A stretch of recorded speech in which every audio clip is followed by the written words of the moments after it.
So the real question is, what's happening behind this curtain? My name is Brayden, host of a weekly Disney news show right here on this YouTube channel. This week, instead of just talking Disney, we're living it as I embark on my second ever solo trip down to Walt Disney World. Throughout the week, we'll be exploring everything Disney has to offer for the fall season, from Mickey's Not So Scary to Food and Wine and Disney After Hours. Today, it's time to travel down to Walt Disney World and check out the latest happenings in Disney Springs, from new food offerings to the reimagined world of Disney and more, starting right now.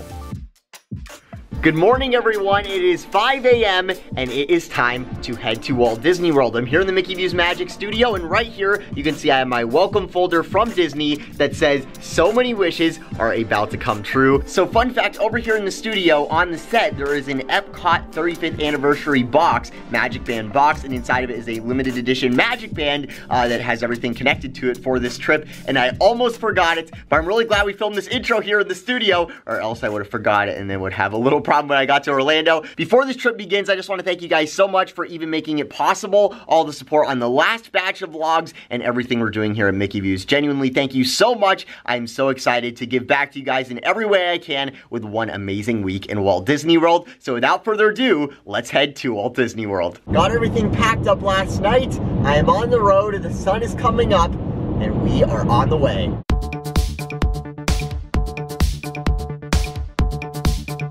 Just past the Florida border, next stop, Orlando.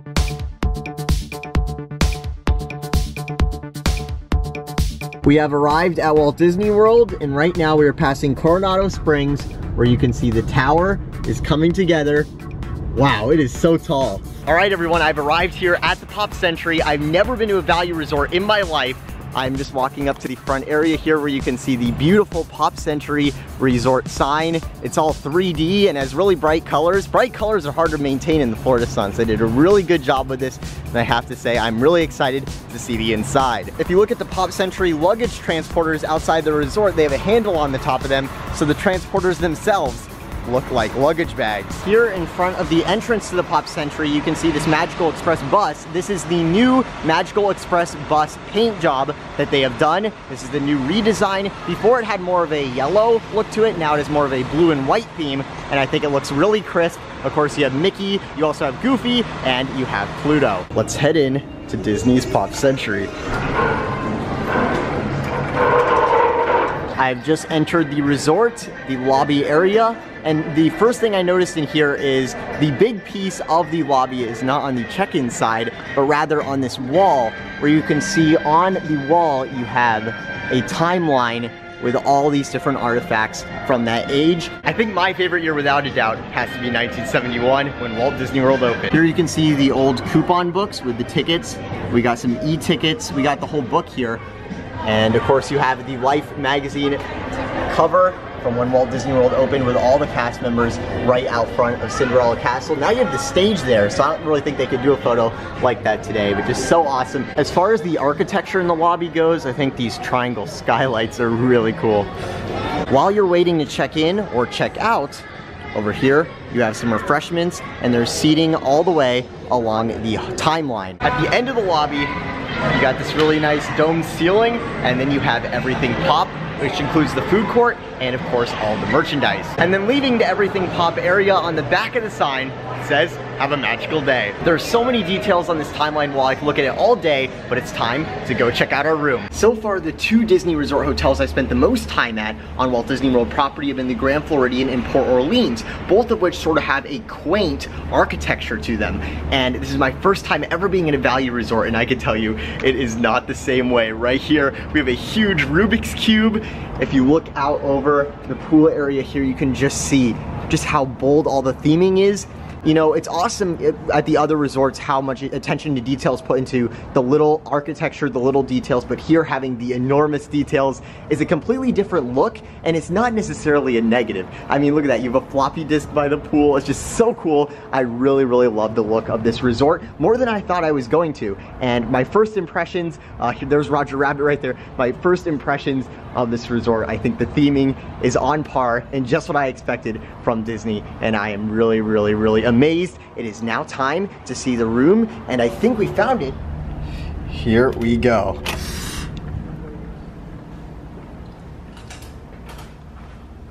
Oh my goodness. I'm just gonna give you guys a second to take in this room. This is the newly refurbished Pop Century room format. That was done in 2017. Now we have to start somewhere to tour this room, so we are going to start with the kitchenette. Of course, you have your mini coffee maker and your ice bucket like you normally have at a resort hotel, but now at the bottom you have a mini fridge that is see-through. These are the new mini fridges that Disney has at the hotels.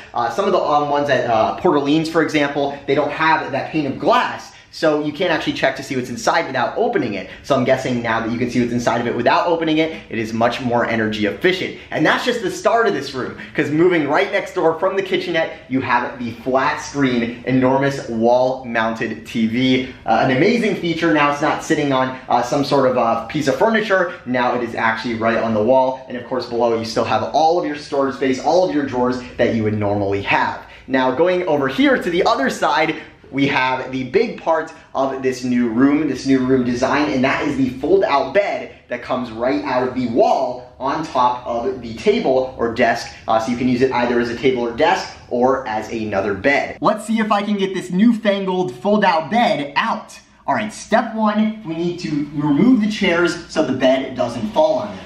You want to make sure it's clear all the way of the bed itself. So we're going to take the chairs out, that way they are not in the way, so we can pull down the bed. Now, as I'm taking the fold-out bed out, you'll notice the desk itself is actually bending to accommodate for the bed. Because if the bed just went directly down on it, it would be too high up to really be a bed. So as you take out the bed, you'll notice the entire desk is moving. And here comes the bed. All the way.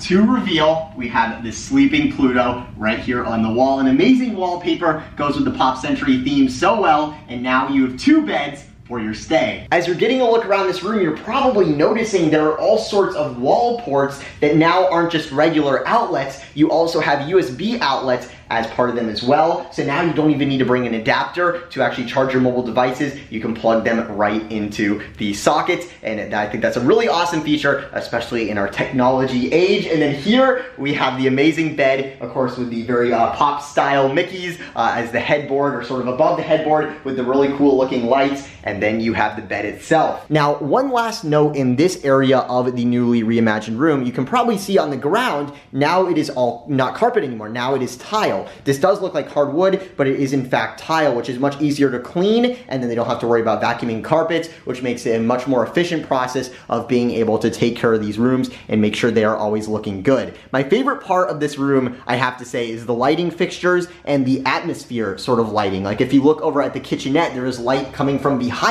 it, and you have the awesome pop style curtains on the window. Just so many little details that make this area so amazing. So now we are going to move on to the bathroom area, which you can see over here. Looks very modern, very new age. You have this awesome, look at all the LED lighting, look at all this. You have stuff on the sides of the mirror all the way around it, so you can get a really, really good look as you're looking in the mirror. You have light coming from all angles, a really cool feature. And then you have it just looks so modern, and it just looks so good. I'm really proud of what Disney did here. And then lastly, we have the bathroom, which has now these sliding panes of glass to enter and exit the shower. And if you notice, if we go in the shower area here, we now have the chained up soaps that Disney has to offer. So instead of having the little individual ones, you have these pumps. I think this definitely prevents people from just taking infinite amounts of soap every day. And the other thing is, I think Disney thinks they'll save money, but also I think it is an efficient way to do it, where you don't have all sorts of bottles all over the place. It's less waste, it's less trash, and all that as well. But it is a little bit of a bummer not being able to take those Disney soaps home. So let me know what you guys think of the reimagined Pop Century room design. I'm just so proud of what Disney's done here. It just looks so good, and I think it's much easier to clean now that you have the tile floors and all these hard surfaces, but also you have the really nice bed and the bed that folds out of the wall,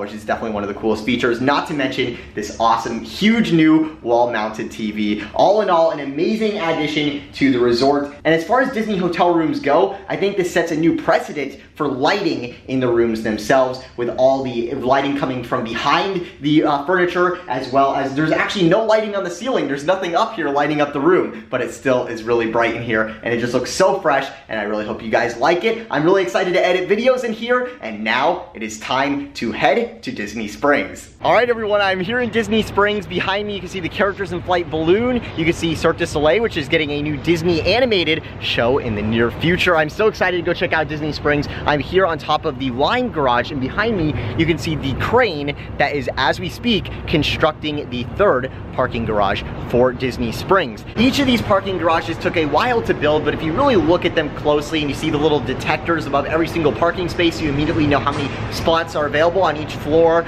sort of the layout of them, how big each parking garage is, and the fact that you have elevators and you also have escalators and stairs as options to get up and down back to your car. I do think these are some of the nicest parking garages you'll find out there despite their long construction time. As soon as you enter from the line garage, you'll immediately notice that the Disney Corner, the temporary store that opened while the World of Disney was being refurbished, is still open despite the refurbishments and reimagining over at the World of Disney being just about complete. A funny thing you may notice entering the Disney Corner store is that the original World of Disney mats are actually inside, even though it's not the World of Disney, it's the Disney Corner. As you can see, now the store is in full Halloween action. You have so much orange merch all over the place, all sorts of Mickey pumpkins, all sorts of fun stuff for the fall season. Approaching the World of Disney, you'll immediately notice the stark contrast. On the right side of the venue, you will notice that it's still the old storefront, and all the entrances are blocked off with directional arrows directing you to the left side. Then in the middle, you have Starbucks, and then on the left, you have the new reimagined storefront with the new World of Disney text, the new sign, as well as the brand new interior.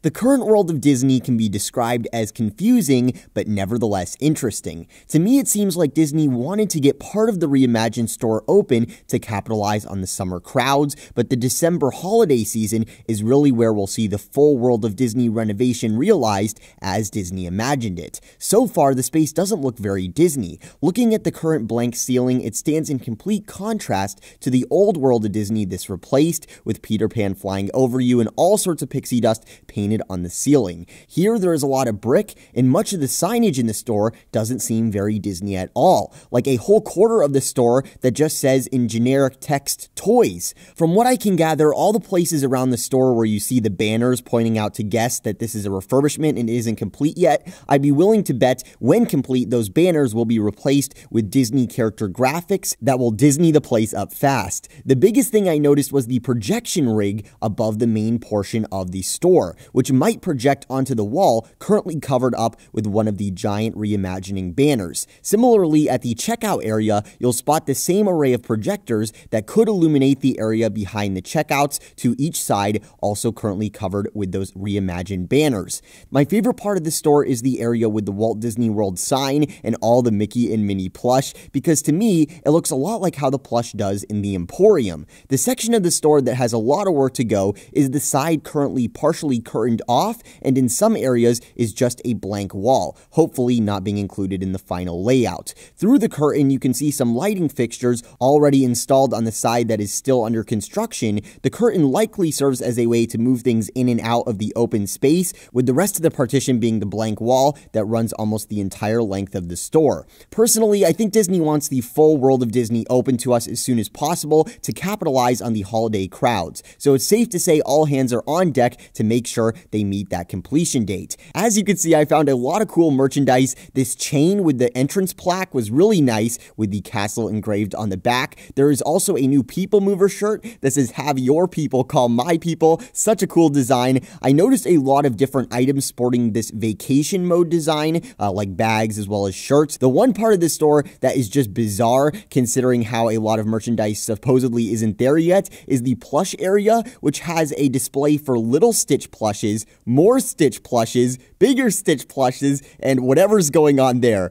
Wrapping it up, I'd say this venue currently doesn't have a Disney Magic feel look-wise, but they do have the music up and running in the store. So if you're there yourself, that music definitely helps make the atmosphere much more Disney, despite all the work Disney is still doing. While it may not look deserving of the largest Disney store title just yet, I'd say we should give it a little more time to see Disney's final vision of the store later this year, with all of the projection effects effects and graphics that are still on the way. While I was over at the World of Disney, I stopped by the brand new Cantina food truck where I got the black beans and cilantro rice bowl, which I can say was even better than it looks. At first, it just looks like a bowl of pico de gallo, but underneath there's a layer of beans, and underneath that a layer of rice, all coming together to form a delicious and quite filling snack for when you're in the area. Then it was time for the real food event of the night, dinner at the Edison with some friends of the show. The Edison from the outside, I think gets walked right past by a lot of people. I think the stilt walker that was outside was definitely helping attract attention to the venue, but with the very bright Enzo's stuff next door, it definitely distracts from this beautiful dining venue.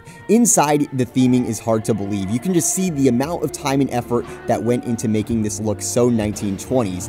Then we have the menu. So we got to our table and we sat down, and I looked at the menu, and I found the menu at the Edison to be remarkably small for a table service restaurant during dinner hours. Additionally, based off of what we'll see in a minute, I found a lot of the things on the menu to be remarkably overpriced, even for dining on property, and all in all, I just don't think this is a menu deserving of such a fine establishment. For an appetizer, we got the clothesline candied bacon, which is a $15 appetizer, and this is what you get. 4 strips of bacon. Candied or not candied, that's $3.75 a strip of bacon. For entrees, Edwin got the pulled pork sandwich, Taylor got the organic soup and gooey grilled cheese, and I got the Coney Island dinner dog. The portions on the entrees are actually pretty good. Taylor realized that actually her grilled cheese was actually 2 grilled cheeses on top of each other, which was pretty cool. I enjoyed my hot dog, but it was lesser in taste to the foot-long hot dog I had last trip at the Dockside Diner in Hollywood Studios near the Chinese Theater, and that was $5 cheaper, and it was just a counter service offering I was getting as I was leaving after covering Toy Story Land. It was at this point we decided dessert wasn't the way to go, because together we had already spent $70 on some pretty straightforward food and some very expensive bacon. Then the live music began, and it definitely livened the place up. Here's the thing, the Edison has great service, great people, incredible theming, the bar looks unbelievable, but personally, the one thing that I think needs fixing is the menu. Let me know what you guys think about the Edison. One thing I can say, they've got some great music. All right, everyone, a great night here in Disney Springs, and the Edison, it was a lot of fun. I hope you guys enjoyed the first vlog. We have a lot more on the way. Mickey's Not So Scary tomorrow. I'll talk to you then. This is Brayden. Have a magical day.